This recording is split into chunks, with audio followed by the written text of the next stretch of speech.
Okay, YouTube, in this video we're going to be exploring the properties of the operations with vectors. So we're going to be adding, scalar multiplying, all sorts of stuff with these, but essentially we're going to start with the sum of two vectors and kind of build off of that. So we say the sum, and this is very important, we call it the resultant of two vectors is also a vector. So a vector plus a vector is a vector, essentially.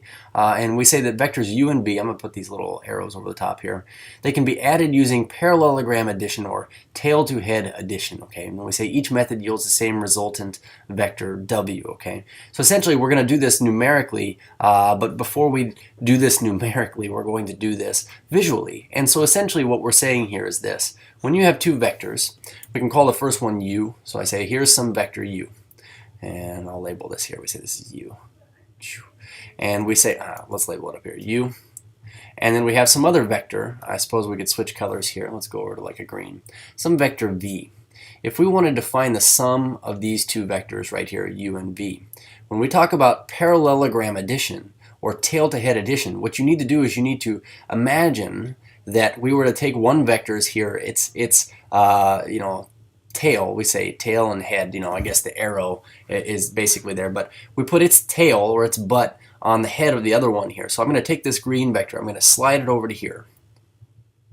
And so essentially these are the same vector v here, but if you were to put the tail of vector v onto the head of vector u, then we say the resultant vector is this w that takes me from the tail of the very first vector all the way through this course or this path of vectors here to the very end. And we say that the resulting vector is this vector w right here. And I hope you notice that if we were to have taken the vector u and taken its tail and slid it down to this one's head here, we would have gotten something that looked like this. And we say that sliding vector u, its tail over the vector v's head, we say starting at the very beginning of where these forces occurred, we say going down this path into this path here, we say the resulting force is this vector, and we're calling this a vector w here. Okay, so we're going to explore this with these vectors here and these properties that we have over here.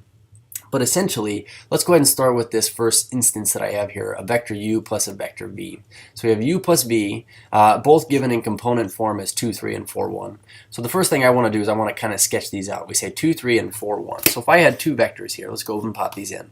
Starting at the origin, we go right 2 up 3. Here's our first vector. And our second vector starts at the origin and goes right 4 up 1. So we have our vectors u and v here, and I've got these corresponding to these same u's and v's over here. What we want to do is we want to find u plus v. So according to what I've just said here, if we were to take one of these vectors, let's pick on u here, and if I were to try to make a new vector now where its tail started on this one's head, this one went 2 right, 3 up. If I were to do this again starting on this one's head here, we say starting here, going 2 right, and up 3, it would land here. So you can see that this vector is identical to this initial vector here. Then we're saying that the resulting vector would start way at the beginning and go to where all of these vectors, the entire vector path ends over to here. We'd say that this vector right here is the sum of those two vectors, essentially. So I'm going to undo that there and undo this guy here. What if we had taken this other vector here, which was right 4 up 1, and we slid it up to so that its tail started on this one's head? Then we see that we would have started here, we would have gone also right 4 up 1. And you can see that this vector here is the same as this vector here. But the resulting vector would be that vector right there. So when we talk about parallelogram addition, what we're essentially saying is if I would have gone right 2 up 3 from here, or from here gone right 4 up 1, you get this resultant vector, which is the diagonal of this parallelogram that you see right here. Okay, so parallelogram addition means we can slide our vectors around and get this sum right here. So according to what this sum would be, we notice that I would get, well, let's see, starting at the origin, I would go right 1, 2, 3, 4, 5, 6, and then up 4 to get this vector right here. So we should get some vector in component form that is 6, 4. So now, doing this simply with the numbers, we would see that we get 2, 3 plus 4, 1. If we wanted to do, and this is pretty simple, we say u plus v, we're really adding 2, 3 plus this vector 4, 1. And all we need to do is add these component-wise. So that being said, component-wise, we would just add the x component to the x component and get 6. And then we would add the y component to the y component and we would get 4. And so we get this new vector, we say 6, 4. So essentially, again, we have these two vectors. We have one that went 1, 2, 3, 4 up 1. Here's our v. And then we say one that went right 2 up 3. Here's our u. then we would say that the sum of these two vectors here is this 6, 4 that would be all the way up here. And that is the resultant vector that we get when we take, say, this vector down here and slide it up here so it's arranged tail to head here. Or we could slide u over to the head of v, and we say we get that right there. Both point to that spot. So now let's talk about doing a u minus v. Now the interesting thing about u minus v is essentially this. When you have u minus v, we're going to interpret this as u minus 1 times v. So for the first time I'm going to bring up a word here. We're going to call this a scalar. A scalar, for all intents and purposes, is a real number. That's all it is. It's a real number often used in multiplication. The only reason I say that is because what it does is it scales things. So if I were to say u minus v here, we're going to look at this instead as u plus -1 times the vector v. Okay, where -1 is this real number that we're going to take times this vector. So going up here and looking at properties of scalars, essentially we would say that this is true. U plus v is v plus u. That's what we just kind of did there. But we see that we have c times d times u, where c and d are scalars, is the same thing as c times d times u. But essentially the scalar, you would just multiply it times, I guess that doesn't answer what I wanted to point out here. If you had a vector in component form, some x, y here, and you took it times a scalar, essentially what you get is this. You get cx, some new vector that's cx times cy. And so you could look at this as you just distribute the scalar throughout. So in terms of what effect this has on a vector in the first place, let me get all this stuff out of here. But if you had a vector, we'll call this vector 2, 3, just like we have over on the other page. So write 2, 3, and this is our vector u. If I were to say 2 times u, 2u, you notice that I get a new vector that is in the same direction but twice as long. And we could talk about why would this happen. Why would I get a vector in the same direction but twice as long? If you were to look at this component-wise, we had some vector that is 2, 3, and if I were to take this now times a scalar 2, we would get some new vector that goes right 4 up 6. So of course it's going to have the same direction, but it was doubled in length. And if I were to take this times -2, essentially we would get another vector that has a 4 and a 6, but these are both negative. And so I want everybody to notice here that if you were to put a negative scalar in front of a vector here, we can go look at this again. If I were to say -2u, you notice that I get another vector that is the same length as 2u, but that negative just causes it to go in the exact opposite direction. That's all it does. Okay. So for a situation where you have u minus v, we're always going to consider this to be the same thing as u plus a -v. So in this particular instance here, using our component forms we already have, we say u is 2, 3. We're adding this to -1 times 4, 1. So we end up with this. We get 2, 3 plus a -4, -1. And so this gives us, adding component-wise, it would give us 2 plus a -4 is a -2, and 3 plus a -1 is a +2. And so I want to visually confirm this here. But essentially we had started with 2, 3, so we say 2 up 3. Here's our vector u. This is u.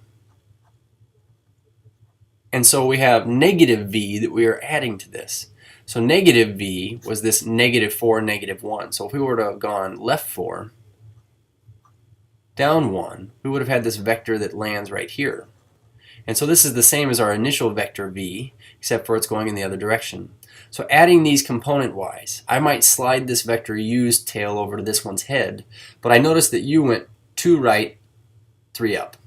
So starting over here, I would go 2 right, up 3, and I would say that really what's happening is, if we slid u over, it would land here. And so parallelogram law tells us, I'm going to try to switch colors again here. Parallelogram law would tell us that starting at the very, very initial point, if we follow this entire path here, then the final resultant vector would be this one right here. And we'd say that this is the vector u plus a -v or u minus v right there. And we could see by observation here, this would be left 2 up 2 would be its component form. So that is exactly what it is that we have found right here. And then last but not least, 4v. We just got done talking about scalar multiplication, but we say 4 times a vector v is 4 times its components. So we say 4, 1. And judging by what we've already mentioned here, it's just going to be a vector that goes in the same direction but is 4 times as long. So again, we could take this out here, delete, and we could say that there's a vector, starts at the origin, goes right 4 up 1. If I were to now take this and say 4 times as long, we get some vector that goes right 16 and up 4. But that's what it means visually. So we would say that this is our component form of that right there.